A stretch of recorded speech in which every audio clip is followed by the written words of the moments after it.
अ, मैं बीच में करीब 10-15 दिन पहले साउथ में था, तमिलनाडु में था मैं, करीब 4-5 दिन के लिए। कोयंबटूर और बाकी आस-पास के इलाकों में मैंने काफ़ी लोगों से बात की।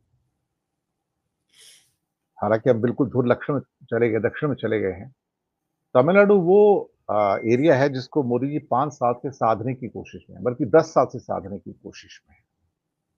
बल्कि बीच में तो उन्होंने तालाब में कंकड़ ही फेंक दिया और अपने जो बीजेपी के चीफ थे अन्नामलाई, उनसे यहाँ तक कहलवा दिया कि अम्मा को गाली दो, एमजीआर को गाली दे, अन्नादुरई को गाली दो। उन्होंने जम के गाली दे दी। अब तमिलनाडु के लोग बड़े इमोशनल लोग हैं, आपको पता है। ज़रा-ज़रा सी बात पे इमोलेट कर लेते हैं, आग लगा लेते हैं खुद को, ये आपको पता है। और फिर जिसको भगवान मानते हैं, वो मानते हैं। अब उसमें उनका लॉजिक मत पूछिए उनको। अगर वो जयललिता को भगवान मानते हैं, तो मानते ही हैं। अन्नामलाई ने बहुत गालियाँ दे दी। इनको लगा कि शायद हमको उससे कुछ हो जाए। फिर थोड़ा बहुत तो सनातन का चक्कर भी आ गया। सनातन वहाँ चलता नहीं है, वहाँ की सोच ही अलग है बिल्कुल। इट्स अ डिफरेंट कंट्री मैं ये कहूँगा। उसको राज्य भी ना कहा जाए। ये एक अलग ही सोच ही है उस पूरे प्रदेश की। अब मैंने लोगों से जब बात की तो मैंने उनसे पूछा भई आपको क्या चाहिए अल्टीमेटली?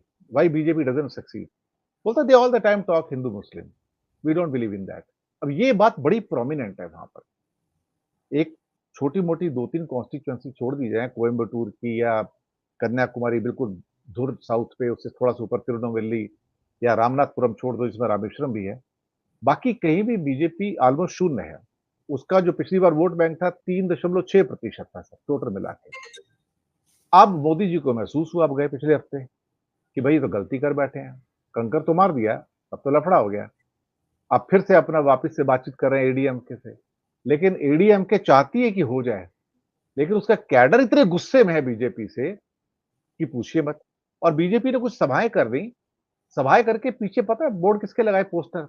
अम्मा के और एमजीआर के। तो अन्ना डीएमके ने वो एकदम से उसकी कंप्लेंट कर दी कि आप हमारी पार्टी के, हमारे नेता के पोस्टर आप कैसे लगा सकते हो? अब ये सोच रहे हैं कि कुछ हो जाए, हमको 2-3 सीटें मिल जाएँ वहाँ पर, तो 1 सीट जीत जाए वहाँ, तो हमारा खाता खुल जाए इस बार तो। क्योंकि 2014 में तो खुल गया था खाता इनका, 1 सीट मिली थी इनको। लेकिन वो तब अम्मा भी शायद ज़िंदा थी उस टाइम, तो अलग इक्वेशन थी तब की।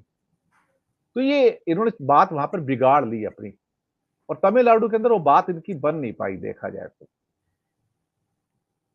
ये केरल के अंदर भी ऐसे ही करने के चक्कर में है कि वहाँ से 1-2 सीटें मिल जाएँ। एक प्रश्न उठता है, ये दक्षिण की मानसिकता क्या है जो इनको स्वीकार नहीं करती? यही हिंदू मुस्लिम है, यही राम मंदिर है, यही नारेबाज़ी है, यही भगवा अपना फ्लैग लगाना है, but it doesn't influences them sir और वो करोड़ों में लोग हैं सर, वो कोई लाखों में नहीं है। लेकिन वो उस थ्योरी को स्वीकार नहीं करते। अनिल शर्मा जी, आप तो बहुत पुराने सूक्ष्मता से राजनीति को भी देखते आए हैं। नहीं दिनेश जी, आपने बड़ा टिपिकल क्वेश्चन पूछा। साउथ में ये बात बिल्कुल सही है, और मैं ये बोला था पिछली बार, मेरे से बहुत लोग नाराज हो गए थे कि हम एक नॉर्थ साउथ डिवाइड आपके चुनावों में देखेंगे। ये मेरे को लगता है, और आपने उसी चीज को, आप जाके आए, आपने उसी चीज को पुटअप करा। उनके लिए राम मंदिर इतना बड़ा इशू नहीं है, ना था। चाहे वो आप देखिए, चाहे वो तमिलनाडु हो, चाहे वो आसपास के और प्रदेश हो। मुझे तो आपके तेलंगाना में भी लगता है, क्योंकि मैं तेलंगाना गया था, हैदराबाद गया था, मैं टैक्सी वालों से बात कर रहा था, तो वहां मुझे एक चीज सुनने को मिली कि रेवंत रेड्डी बहुत अच्छा काम कर रहे हैं। हुँ, तो मेरे लिए बड़ा सरप्राइज था, क्योंकि मैं एक्सट्रीम नॉर्थ में हूं, जो बिल्कुल ही बिल्कुल बात करता है राम मंदिर पे, बात करता है पोलराइजेशन पे, बात करता है सनातन पे, और ये भी कहता है देखो वो तमिलनाडु में सनातन के अगेंस्ट में बोला, उनके साथ कांग्रेस है। तो इतना भयानक डिवाइड मैंने देखा था, और इस बात को मैंने एक डिबेट में उठाया भी था, पर लोग इस पे नाराज हुए कि आप नॉर्थ साउथ को अलग अलग कैसे कर सकते हो। पर हमारी पॉलिटिक्स में अंतर है, उनके यहां पर ये इश्यूज नहीं है। अब क्यों नहीं है दिनेश जी, ये मेरे लिए, क्या लिटरेसी ज्यादा है वहां, या नहीं, अच्छा वो हमसे ज़्यादा धार्मिक हैं। बहुत वो ज्यादा धार्मिक साउथ है? के हिंदू जो है हमसे ज़्यादा धार्मिक हैं, लेकिन शायद वो अच्छे और बुरे का फ़र्क हमसे ज़्यादा बेहतर समझते हैं या धर्म और धर्मांधता के बीच में जो असर है उसको ज़्यादा बेहतर समझते हैं, बल्कि यूँ कहा जाए तो। हाँ, आप ऐसे पुटअप कर सकते हैं, क्योंकि उनके जो मंदिर हैं और उनके जो प्रीस्ट हैं, जो हैं, उनकी नॉलेज में मानता हूं काफी ज्यादा है, कई चीजों में बहुत ज्यादा है, इसमें कोई शक नहीं है। और पर मेरा मानना यह है कि शायद कहीं ना कहीं उनको ये चीजें इन्फ्लुएंस नहीं करती। जो नॉर्थ में जो चीजें हैं वो इन्फ्लुएंस नहीं करती। अब कारण क्या है? क्या द्रविड़ मूवमेंट का कारण है? आपको याद होगा द्रविड़ मूवमेंट, क्या वो कारण है या कोई और कारण है? ये सच्ची मैं बता रहा हूं दिनेश जी, मेरे समझ के बिल्कुल परे था।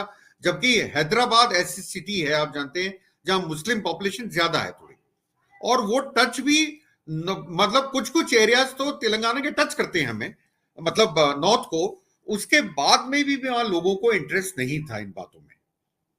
मेरे लिए बड़ा, हाँ कर्नाटका में मानता हूं, कर्नाटका में बीजेपी को लेके थोड़ा लोगों में इंटरेस्ट मैंने देखा, और वहां के लोग थोड़ा बहुत बीजेपी को सपोर्ट भी करते दिखे।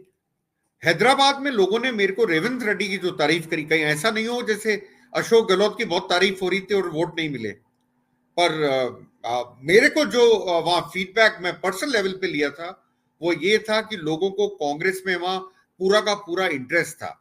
और मुझे उस टाइम ये लगता था शायद ये इंटरेस्ट हैदराबाद से और आपके आंध्र प्रदेश में भी पहुंचेगा, और आंध्रा का जो चुनाव है उस पे भी इसका असर पड़ेगा। मतलब कर्नाटका का अंतर पड़ा आपके तेलंगाना पे, तेलंगाना का अंतर पड़ा आंध्रा पे। ये मेरी एक जब मैं वहां गया था कुछ महीने पहले, ये मेरे दिमाग में एक कहीं ना कहीं से पॉइंट था। अब ये बात आपकी बड़ी टिपिकल है, इसका आंसर मैं सच्ची मेरे पास नहीं है कि इतना ज्यादा डिवाइड क्यों है, और वहां के लोगों का जो सोच है वो हमारे से अंतर क्यों है।